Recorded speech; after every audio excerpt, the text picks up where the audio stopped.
आता मॅडम खूप धन्य सुंदर पुस्तक विश्लेषण झालं तुम्ही आणि एक 7-8 दिवस तर फार छान म्हणजे ऐकण्यासारखे सगळे रेकॉर्डिंग्ज आहेत. तर मला फोन येतायत, मेसेज येतायत. पुस्तक कुठे मिळेल ते जरा नंबर टाका.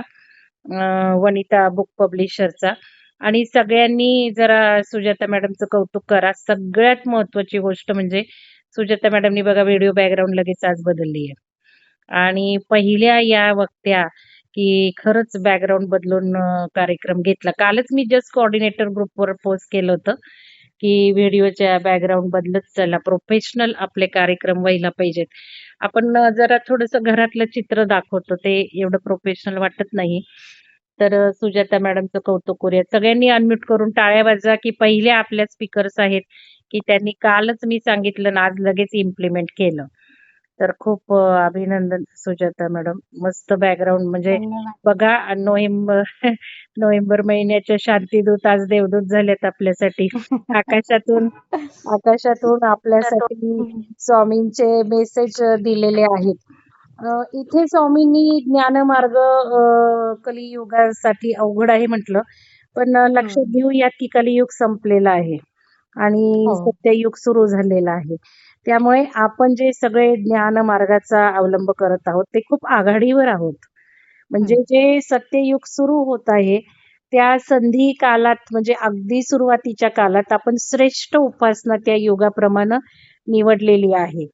तर यामध्ये स्वामींनी चिताकाश, चित्ताकाश आणि चिदाकाश हे जे सगळं सांगितलंय, याच्यामध्ये तुमच्या लक्षात आलं असेल, की ते ध्यानाचं वर्णन आहे, की हं. आपण ध्यान करतानाच काळा अंधार दिसणार आहे आपल्या डोळ्यापुढे आणि मगच ते ज्ञान सगळं ब्रह्मांडातलं आपल्याला मिळणार आहे. आपण त्या ज्ञानरूपी सागराला कनेक्ट होणार आहोत. हे ध्यानमार्गातनंच शक्य आहे. आणि ध्यानमार्ग म्हणजे सगळ्यात शेवटचा टप्पाच हा ज्ञानमार्गाचा आहे. आणि तो आपण अवलंबला आहे. आपण ध्यानही करतोय, ज्ञानही घेतोय आणि सगळ्यात महत्त्वाचं स्वयंभू ज्ञान आपल्याला होत गेलं पाहिजे. ते स्वयंभू ज्ञान त्यावेळेलाच होणार आहे, की ज्यावेळेला आपण त्या चित्ताकाश आणि चिदाकाशमध्ये पोहोचणार आहोत. म्हणजेच ध्यानामध्ये, गाढ ध्यानामध्ये आपण जाणार आहोत. त्याच वेळेला त्या ब्रह्मांडाच्या खजिन्याला कनेक्ट होणार आहोत. तर आता जे मॅडमनी ध्यान घेतलं, सुजाता मॅडमनी ते विना म्युझिक घेतलं आणि खूप सुंदर घेतलं. पण यासुद्धा अफर्मेशन ध्यानाच्या पलीकडे आपल्याला पोहोचायचं आहे. जसं स्वामींनी 21-21 खूप प्राणायाम धन्यवाद. सांगितलेले खूप आहेत. छान शिक्षण झालं. तर 21-21 प्राणायाम किंवा मॅडमनी सुद्धा ते खूप खूप टेक्निक धन्यवाद. वापरले. मी कोण म्यूट बोलते कोण आहे? आणि अनम्यूट करा जरा. माझं बोलणं झाल्यावर तुम्ही बोलू शकता. तर जे स्वामींनी सांगितलं आहे, की 21-21 आपले प्राणायाम करा. आपण आता सध्या थोडेसे काही टेक्निक्स शिकलो. काही महत्त्वाच्या गोष्टी गूढ ध्यानात मी जे पुस्तक वाचन केलं होतं, स्वामी दत्त अवधूतांचं, त्यात आपण गूढ तंत्र बघितली आणि त्याच्यावर आधारित ध्यान आपण Recording in progress. ओन्ली मेंबर्सला सुद्धा पोस्ट केलेलं आहे आणि हे जे आहे ते मॅडमनी तंत्र अवलंबले लगेचच. म्हणजे इन्स्टंट जे आपण ऐकतो, जे शिकतो किंवा आपल्या कानावर पडतं ते मॅडमनी इम्प्लिमेंट केलेलं आहे. जसं हा व्हिडिओचा बॅकग्राऊंड बदलला, तसंच मी काही तंत्र त्या पुस्तकातनं घेतली. ते स्वामींनी सुद्धा ॲक्चुअली आपण ती करतच होतो मधून-अधून ध्यानातनं, की जसं भस्त्रिका करायची किंवा दीर्घ श्वास घ्यायचे. यानंतर सुद्धा ध्यान सुंदरच लागतंय आणि प्राणायाम जे आता करतायत, त्याच्या प्राणायामाने सुद्धा नाडी शोधून झाल्यामुळे ध्यान छान होणारच आहे. ध्यानात प्रगती तुमच्या होणारच आहे. म्हणून तर नोव्हेंबर आणि डिसेंबर महिना आपण ध्यानसाधकांना प्राणायाम करायला सांगितलं आणि त्यासाठी आपण सकाळचं ध्यानही ठेवलेलं नव्हतं आपण. कारण आपली जर सर्वांगीण प्रगती करायची असेल, तर थोडं ज्ञान घेतलं पाहिजे, थोडी वेगळी तंत्र अवलंबली पाहिजे. कारण या तर पहिल्या स्टेप्स आहेत योगाच्या आपण पतंजलीने 8 जी अंग सांगितली आहेत त्याप्रमाणे. मग प्राणायाम ही पहिल्या स्टेप्समध्ये येतं. पण आपण थोडंसं इंटिग्रेटेड अप्रोच करतो. खालून वर, वरून खाली जाणं हे झालं पाहिजे. नुसतं एका पद्धतीने ध्यान करून तुमची कधीच प्रगती होणार नाहीये. तर अजूनही मी सांगेल ज्यांनी प्राणायाम वर्ग जोडला नाही त्यांनी जोडा 15 दिवसाचा तरी. कारण 22 तारखेपासून चक्रा ध्यान सुरू होणार आहे. मॅडमनी चक्रा ध्यान पण उत्कृष्टपणे घेतलं आपलं आणि मॅडम रेकी ग्रँडमास्टर आहेत. त्यामुळं त्यांनी त्याचं पण थोडंसं वापर केला आणि आता सुजाता मॅडम आणि नूतन मॅडमना आपण रेकी हीलिंग सुरुवात करायला सांगितली आपल्या साधकांसाठी. तुम्हाला फी टाकली आहे ग्रुपवर. कारण रेकीमध्ये ह्यांना स्वतः ती ऊर्जा तुम्हाला द्यावी लागणार आहे. कारण काही आपल्याला पेन्स असतील, व्याधी असतील, तर आपण स्वतः काही ध्यानधारणा करू शकत नाही. मन, चित्त सगळं आपल्याला शांत असावं लागतं. अशा वेळेला रेकी हीलिंग जरूर घ्यावं आणि ध्यानसाधकांसाठी आपण फार कमी फीमध्ये ठेवणार आहोत आणि त्याच्यामध्ये आपल्याला विहंगमला किंवा मला काही त्याच्यामध्ये मिळणार नाहीये. हे फक्त आपण एक योगदान आपले जे कोऑर्डिनेटर आपल्यासाठी करतात. आता मॅडमनी एवढा कार्यक्रम घेतला. आपल्यासाठी रेकी 10 दिवसाचा कार्यक्रम मॅडमनी अरेंज करून दिला. शाळेत कार्यक्रम घेतायत. त्याचे एक कुठेतरी एक हे म्हणून आपण त्यांनी जे रेकी शिकली विद्या ती पुढे जावी. त्याचं प्रॅक्टिकली इम्प्लिमेंटेशन व्हावं ह्या हेतूने मी कोऑर्डिनेटर्सला असं त्यांना जे काही शिकलेलं आहे ते प्रॅक्टिकली वापरण्याची संधी देते. त्याच्या पलीकडे दुसरा हेतू नाहीये आणि आपल्या साधकांना एक वेगळी चिकित्सा अनुभवायला मिळेल. कारण कोणाला कशाचा अनुभव येईल हे काही सांगता येत नाही. म्हणून वेगळ्या-वेगळ्या गोष्टी आपण अनुभवल्या पाहिजेत आणि आपलं हीलिंग सगळ्या दृष्टीने झालं पाहिजे. पंचतत्व आपण मोफत देतच आहोत. आता पंचतत्व चिकित्सक सुद्धा जे शिकलेले आहेत भरपूर, त्यांना पण फी घेण्याची मी मुभा दिलेली आहे, की ध्यानसाधकांना आपण मोफत द्यायचे. पण ध्यानसाधक आपले नाही आहेत. तर अशा विहंगमच्या लोकांना किंवा इतर लोकांना त्यांना कमीत कमी शुल्क घेऊन मी सुरू केलेलं आहे. आणि सुजाता मॅडमनी जे काही ध्यान घेतलं त्याच्यातून तुम्हाला बऱ्याच गोष्टी कळल्या असतील. रेकी मध्ये जे बेसिक रेकी केला त्याच्या मात्र पुढं कोणी गेलेलंच नाहीये. त्याचा वापर केला नाही, प्रॅक्टिस केली नाही, सराव केला नाही. तर ते मी टास्क आता सुजाता मॅडमना दिलेला आहे आणि नूतन मॅडमना दिलेला आहे, की पुढचा रेकी बेसिक कोर्स या दोघीच घेतील.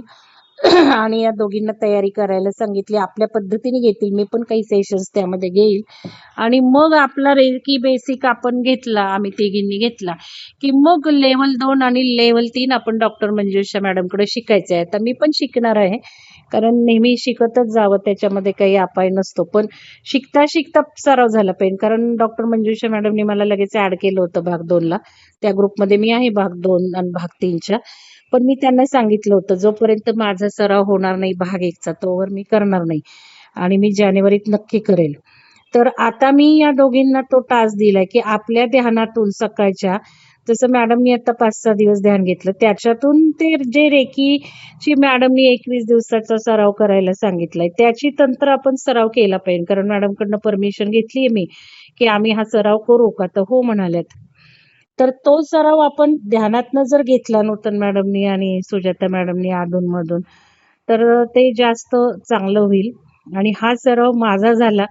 माझ्या परीने तर मी टेक्निक्स लिहून बघणार आहे आणि तो झाला की मी 2-3 लेव्हल करणार आहे. एवढंच नाही तर मी सुजोग पण करणार आहे मॅडमचं. सुजोग पद्धती थोडीशी जी आहे ती पंचतत्वाला सिमिलरच आहे. त्यामुळे जे पंचतत्व चिकित्सक शिकलेले आहेत, पंचतत्व चिकित्सा भाग 4 शिवसर्वोदय शास्त्राचं, त्यांनी पण जरूर जे काही शिकले त्याचा वापर करावा. तर सुजाता मॅडमचं खूप खूप अभिनंदन. एक छान दत्त जयंतीनिमित्त त्यांनी एक प्लॅन करून संकल्प लिहून स्वतःहून महत्वाचं म्हणजे स्वतःहून त्यांनी मला विचारलेलं आहे, की मॅडम ही पुस्तकं मी घेऊ का? आपलं ते लवकर झालं ना गुरुचरित्र अन्वयार्थ. कारण आपल्याला पुढचं वाचायचं नव्हतं. मग त्यांनी मला टाकलं, की मी हे घेऊ का? कारण मला हा आठवडा बिझी होता. त्यामुळं मग त्यांनी स्वतःहून विचारलं, "घेऊ का पुस्तकं?" मग घ्या म्हटल्या आणि मग मी पण ठरवलं मला 2-3 दिवस वेळ आहे, तर मी पण छोटंसं पुस्तक दत्तादूतांचं घेऊ शकते. अशा पद्धतीने आपली 3 पुस्तकं दत्तादूतांची अजून वाचून झाली. पुष्कळ पुस्तकं आहेत दत्तादूतांची आणि खूप सुंदर आहेत. तर सगळ्यांनी जे काही व्हिडिओ आहेत ते ऐका. 10 व्हिडिओ मी कोणाला तरी आता ऐकणाऱ्यांना विनंती करते. काही जे ओल्ड एज आहेत त्यांना काही लक्षात येत नाहीत गोष्टी. मी रोज टाकत गेले ते व्हिडिओ. तर सगळ्यांनी आता आजचा 11वा रेकॉर्डिंग होईल. तर एका कोणीतरी लीड घ्यावा आणि सगळे ओळीने व्हिडिओ टाकले, तर ज्या ग्रुप मेंबर्सला रोज करता आले नाही त्यांना मिसिंग जो काही झाला किंवा सगळे व्यवस्थित बघता येतील. तर हे कोणीतरी करावं. सुजाता मॅडम खूप खूप धन्यवाद तुमचे. आणि तुम्ही जे कोणी धन्यवाद मॅडम. अटेंड करताय शेवटपर्यंत पोहोचणारे फार थोडे लोक आहेत आणि या शेवटपर्यंत पोहोचणाऱ्यांचं खरंच कौतुक आहे. आणि मला खरंच अभिमान वाटतो की तुम्ही सिन्सिअरली वेळ देऊन अटेंड करत असता. तुमच्या ज्ञानात माहितीमध्ये भर पडण्याची पूर्ण प्रयत्न तुम्ही करत असता. फक्त जे काही मॅडमनी सांगितलेलं आहे ते रेकॉर्डिंग ऐकून लिहा डायरीमध्ये. कारण दत्तावधूतांनी हे सगळ्या गोष्टी खूप महत्त्वाच्या सांगितल्यात.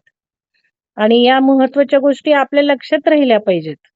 विसरून चालणार नाहीये. त्यामुळे लिखाण हे झालंच पाहिजे. त्यामुळे फुल रेकॉर्डिंग रिस्कवर केलेलं आहे, लक्षात घ्या. मला रेकॉर्डिंग फुल करणं आवडत नाही कॉपीराइट्समुळं, पण मी रिस्क घेतलीये. त्या दत्तावधूतांनाच सांगितलं, की निदान लवकर जे व्हिडिओ ऐकतील त्यांच्याही पदरात काहीतरी उपयोगी पडेल. आणि फार तर काही वाटलं तर मग नंतर डिलीट करता येतात आपल्याला. तर सगळ्यांनी संधी घ्या आणि लवकर संपवा हे. कारण 22 तारखेपासून आपलं चक्राधन सुरू होतंय आणि चक्राधन आपल्याला टार्गेट ठेवायचंच आहे पुन्हा-पुन्हा. चक्राशिवाय काहीच नाही तसं बघितलं तर. चक्र क्लीन्स करतच आपण एकरूप होणार आहे जे आता स्वामींनी सांगितलं. काय म्हटलंय हो शेवटचं मॅडम? इदं मम ब्रह्म काय ते आहे? मला नाही लक्षात आलं शेवटी. अहम ब्रह्मास्मी आणि अहम त्या तत्वमसी. नाही ते त्याच्यानंतरचं ते काहीतरी. ते त्याच्यानंतर ते तूच आहेस. नाही त्याच्यानंतरची स्थिती त्यांनी सांगितली आहे.